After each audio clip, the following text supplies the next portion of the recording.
दोस्तों, आज अपने अनोखे सपने की बात करते हैं। एक बढ़ई होता है जो कि लकड़ी का काम करता है और अपने गांव से वह दूसरे गांव जा रहा है। अपने झोले में सारा सामान, जितने भी औजार लगते हैं, वह सब लिए हुए है, कंधे पर लाद करके जा रहा है। तो रास्ते में जंगल पड़ता है। जंगल से होकर वो गुजर रहा है।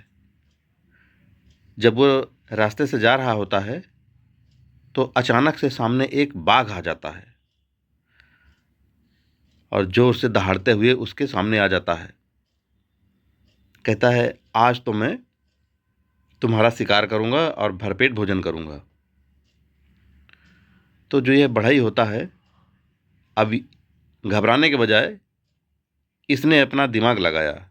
सोचा कि क्यों ना पहले एक प्रयास कर लूं, क्योंकि आज मरना तो तय है, तो क्यों ना बचने का एक प्रयास कर लूं। तो उसने हाथ जोड़कर कहा कि मेरे दोस्त, तुम एक काम करो, बस थोड़ा सा रुक जाओ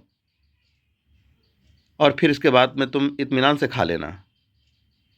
बाघ बोलता है, तुम क्या करना चाहते हो, कितना समय लगेगा? तो बढ़ई बोलता है, बस 2-3 मिनट। बोला, ठीक है, अच्छा करो, तुम क्या करते हो। तो वहीं पास में एक पेड़ था जो कि खोखला था, अंदर से खोखला था और उसमें घुसने की थोड़ी सी जगह थी। उसकी नज़र पड़ गई थी बढ़ई की पहले ही। तो उसने अपने औजार रख दिए पेड़ के बाहर और उस खोखले तने में घुस गया और वहाँ से जब अंदर घुस गया तब हाथ जोड़कर कहता है, हे भगवान, आज तक इतने खूबसूरत रूप में मैंने आपको नहीं देखा है। ऐसा रूप पहले क्यों नहीं दिखाया। इसी प्रकार से वो बड़बड़ाते हुए जोर जोर से, ताकि बाघ को सुनाई पड़े। और लगभग 2 मिनट में वो बाहर आया, धन्यवाद कहकर बाहर आ गया।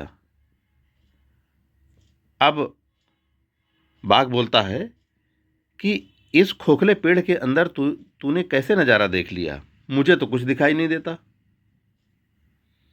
क्या मुझे भी बता सकते हो, मैं कैसे देख सकता हूं? तो बढ़ई बोलता है, देखो, तुम भी देख सकते हो, लेकिन तुम्हारे और मेरे देखने में थोड़ा सा अंतर यह है कि मैं 2 पैया हूं और तुम 4 पैए हो, यानी तुम्हारे 4 पैर हैं। इसलिए तुम्हारे लिए थोड़ा सा मुझे प्रयोजन करना पड़ेगा, तब तुम भी देख सकते हो।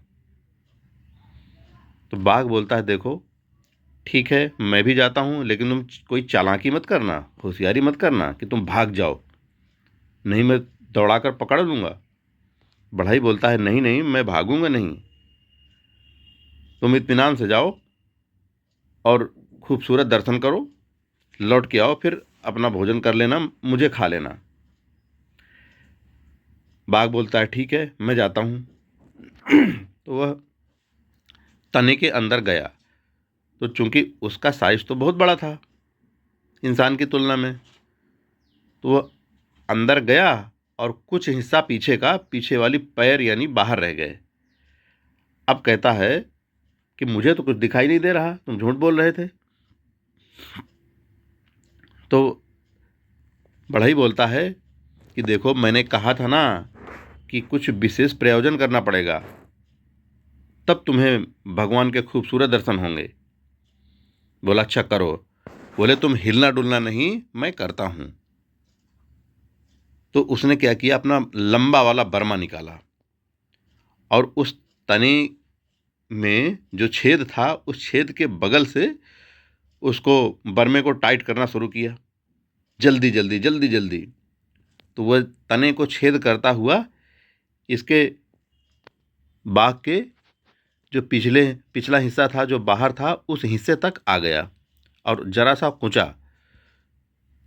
बाघ कहता है, ये क्या, मेरे तो ये चुभ रहा है। तो बोला, बस चुभ नहीं रहा है, ये प्रयोजन कर रहा हूँ, तुम्हें दिखाई देगा, जब दिखाई देने लगे बता देना, मैं बंद कर दूंगा। बोला, ठीक है, अच्छा। तो इसने अपना कार्यक्रम जारी रखा, बर्मे को चालू रखा। बर्मा तो लंबा था, 1.5 फुट का बर्मा था।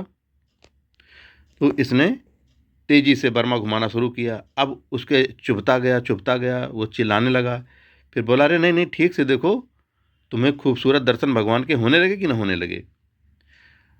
तो उसने जल्दी में कह दिया, हाँ हाँ, दिखने लगे, बंद कर दे। तो बोला, देखो ठीक से दिखने लगे, कौन सा रूप दिख रहा है? तो ये पूछता जा रहा है बढ़ई। बाघ बोला, अरे बहुत अच्छे, बंद कर दे। लेकिन इसने, बढ़ई ने बंद नहीं किया, अपना बर्मा चलाता रहा। बाघ चिल्लाता रहा, मुझे ईश्वर के दर्शन हो गए, बंद कर दे। लेकिन बढ़ई नहीं माना। अब बाघ अपनी जगह से हिलडुल भी नहीं पाया। अब बढ़ई ने बर्मा चला करके पूरा उसके घुसेड़ दिया। पीठ में जब घुस गया, वह चिल्लाने लगा, अरे तूने दगाबाज मुझको मार दिया दर्शन के बहाने।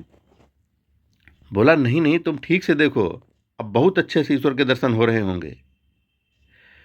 वो रोता चिल्लाता रहा बाघ, और इधर बढ़ई बहुत तेजी से निकल गया अपने काम पे।